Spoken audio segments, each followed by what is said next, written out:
The first time the police showed up at my door, I thought it was a joke. Officer Martinez looked like he'd rather be anywhere else as he held a piece of paper and read off the complaint. "Mr. Thompson, we've received a report regarding multiple violations of community regulations, including unauthorized landscaping and non-compliant exterior paint." I raised an eyebrow, leaning casually against my doorframe while sipping my coffee. "You're kidding, right? Because I'm not even part of the HOA from across the street." A figure shifted. There she was, Karen Mitchell, president of the Willowbrook Homeowners Association, standing ramrod straight in her over-manicured lawn. Even from 50 feet away, I could see the fury behind the forced smile barely clinging to her lips. This was no ordinary neighborhood dispute. This was a full-blown Cold War, and Karen had just fired her latest shot. The officer glanced at his paperwork, then back at me. "Sir, are you absolutely sure about that? This complaint lists your property as under Willowbrook HOA jurisdiction. I didn't blame him. This wasn't the first time confusion had been sown by Karen, and it wouldn't be the last." I sighed and motioned toward the map posted just inside my front hallway. "Positive. Check the official county records. This house sits just outside the HOA boundaries." To explain how things got this weird, you need to rewind about half a year. I'm Dan Thompson, a software developer who works remotely. After years of saving and enduring the joys of apartment walls thin enough to hear my neighbors' nightly karaoke sessions, I finally bought my own house. It was a lovely 2-story place with a big backyard, nestled in a quiet, well-maintained neighborhood with tree-lined streets and what seemed to be friendly neighbors, at least most of them. The critical detail was its location. The property was just barely outside of the Willowbrook HOA's jurisdiction. I made certain of it before signing anything, pored over property maps, reviewed boundary lines, even had my real estate agent confirm it in writing. I liked the area, loved the house, but had zero interest in paying dues just to be told what color my shutters could be. I was warned about Karen Mitchell almost immediately. The previous owners, while polite, spoke with the strained caution of people who'd endured one too many run-ins. "She's particular," they'd said, carefully avoiding words like tyrant or menace. We officially met on move-in day. While I was unloading boxes, a woman with helmet-stiff hair and a clipboard appeared in my driveway. Her lips stretched into a smile so tight it could have cracked glass. "Welcome to Willowbrook," she chirped in a tone that could strip paint. "I'm Karen Mitchell, HOA president. I'll need you to fill out these membership forms and review our community guidelines." I set down the box I was carrying and wiped my hands on my jeans. "Appreciate the welcome," I said, keeping my tone friendly. "But this property isn't part of Willowbrook. It's not in the HOA for a split second." Her expression flickered, like a power surge dimming a light bulb. Then the smile snapped back into place. "Oh, but surely you'll want to join voluntarily. We take great pride in our neighborhood standards." "I'm good, thank you," I replied, already feeling the temperature around us drop about 10 degrees. Karen's eyes narrowed, her grip tightening on the clipboard. "I see," she said, voice sharp as a fresh razor.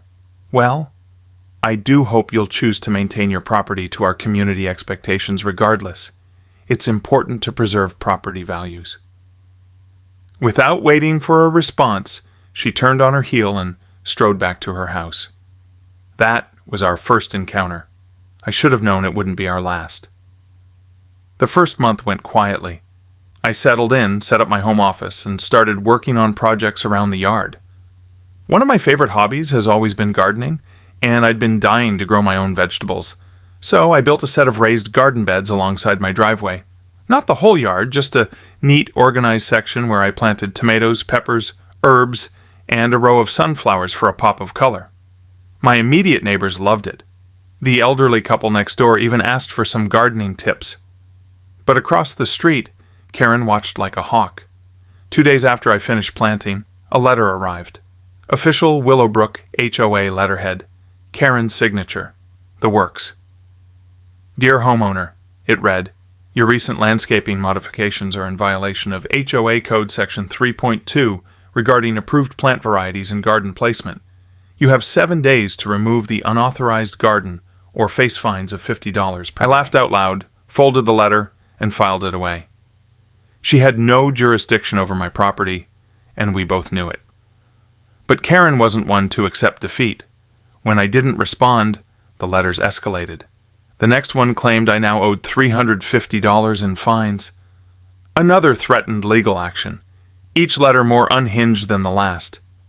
According to Karen, my garden hose was the wrong color, my trash bins were visible from the street for 8 minutes on collection day, and my doormat wasn't aesthetically neutral. Things really blew up when I decided to repaint my shutters. They'd been a bland beige when I moved in, but I wanted something bold. Chose a rich forest green that paired beautifully with the cream siding. Spent an entire weekend on it with my neighbor Tom lending a hand for the second-story windows.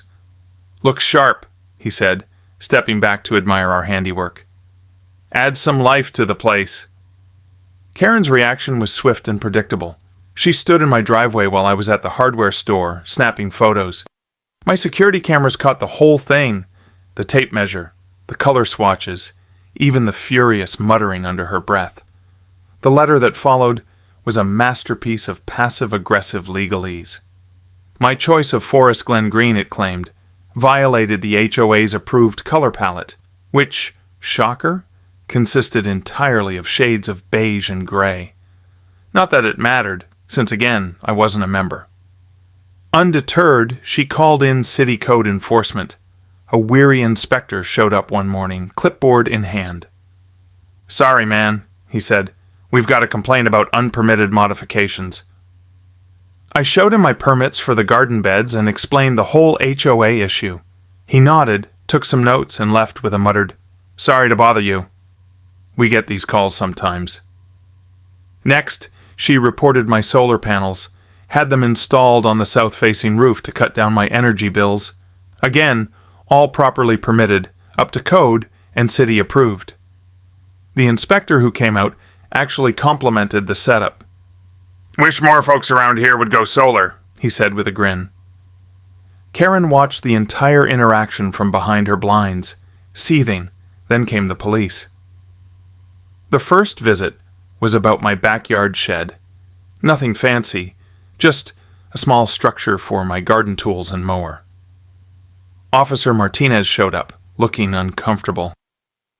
"We got a report about an illegal structure and possible drug activity." I nearly spit out my coffee. "Drug activity?" "It's a shed." He glanced at the little building, then over at Karen's house. "Yeah, we figured, but protocol says we gotta check." I showed him the inside. A few rakes, bags of soil, and a slightly rusted lawnmower. He chuckled, made a note, and left. That's when I decided to document everything. Every letter, every official visit, every complaint. Installed additional security cameras covering every angle of my property. Even filed Freedom of Information Act requests to get copies of the complaints Karen had lodged with the city. What I uncovered was staggering. She wasn't just complaining about minor annoyances. She'd submitted falsified documents claiming my property was within the HOA's boundaries. Forged meeting minutes showing the HOA had voted to fine me. She was essentially running a one-woman campaign of harassment. I took the entire file to my friend Sarah, a lawyer. Her expression shifted from amused to appalled as she flipped through the paperwork. "Dan, this is harassment, filing false reports, maybe even fraud," she said. "You need to shut this down." We drafted a cease and desist letter laying out the facts. My property was not, and had never been, part of the HOA. Any further harassment would result in legal action. I sent it certified mail. My security camera caught Karen signing for it. Watched as her face turned from smug to stricken in seconds. She crumpled the letter, stomped inside, and for 3 glorious days, silence. Then she made a fatal misstep.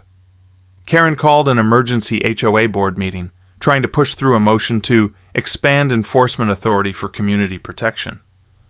Several board members had been quietly watching this circus unfold, and they were done with her antics. Tom, my next-door neighbor, was on the board and filled me in later. "She tried to paint you as some menace to property values," he said, laughing. "But when we asked for proof, all she had were photos of your garden and green shutters." When pressed for official documents placing my property under HOA control, Karen claimed she'd filed them with the management company.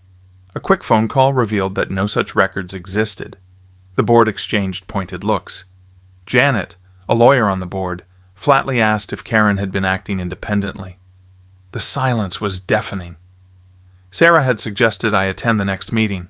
HOA rules allowed guests at open sessions.